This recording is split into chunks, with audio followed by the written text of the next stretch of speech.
Hello and welcome back, everyone. It's the first day of ABC Conclave and the WOW Summit together at the Thailand, Bangkok, right? So I'm having Mr. Fulfer over here, right? So hi, how are you?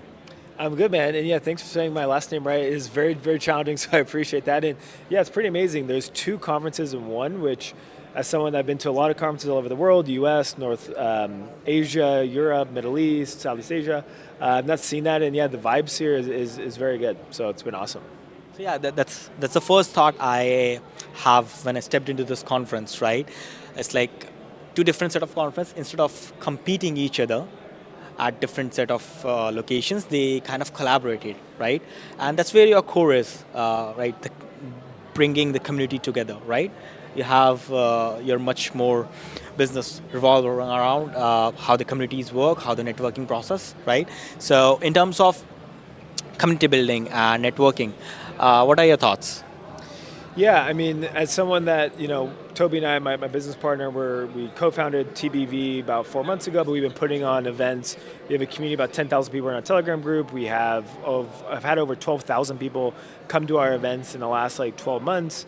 And for us, we've done this again all over the world. But at the core of it, of any community, right, is what value are you bringing, right? And I think for the most part, a lot of times, especially in Web3, people think, how do I get something first?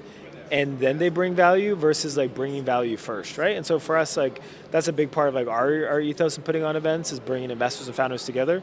And I think one thing that ABC does very well is they always do a good job of bringing founders and investors together. Obviously, WOW's been around for a while as well. They do a very good job bringing in very good speakers. And so when you combine both those together, you create a really powerful event. Yeah, and you've been hosting a few series of events after this, right? So how's the work going on for that?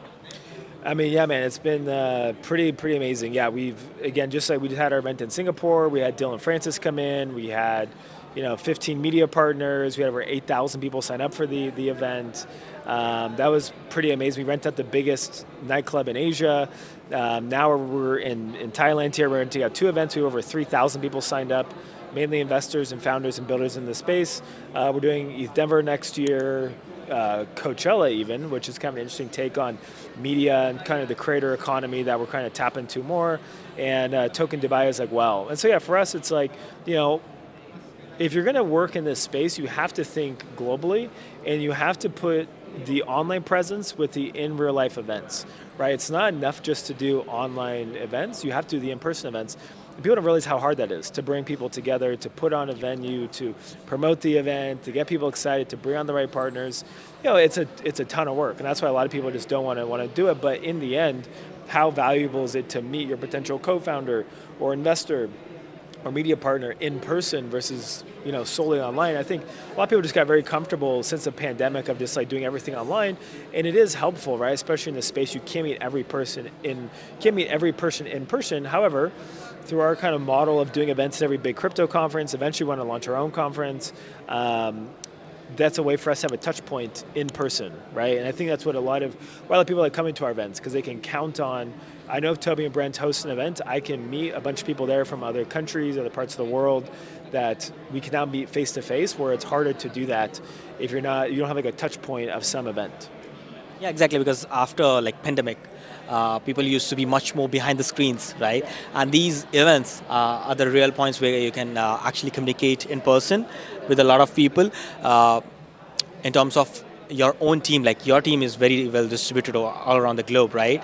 But you don't get to meet each and every person of your team at anywhere in the office. But maybe there's some sort of events going on into their native country, then you can hop on there and just meet them over there, right? Totally, yeah. And look, I mean, running a remote organization, we're a team of 9 people, but we're in 5 different countries. So when you think about that, no one's really working in the same country, the same building. It's still a new concept, right? The pandemic accelerated remote work. Some companies have gone back to that. Some companies are still fully remote, especially in the Web3 space. But yeah, that's why even for us as a company, we meet together during these major conferences to have that in-person connection.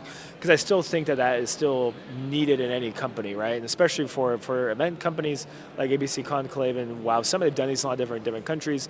If you can carry that community with you and continue to bring people people together. That to me like was where the magic happens, and that's where people really come together, and ultimately, how you bring value to your community. Exactly. Let's just wrap it up because I know you have a stage thing going on, right? You have to be on the stage. So yeah, I'll give you a leave, and we'll talk about this after this the session you have, right? Yeah, absolutely. Great. Thank you so much for your time. Thanks for having me. Thank you so much. See you guys.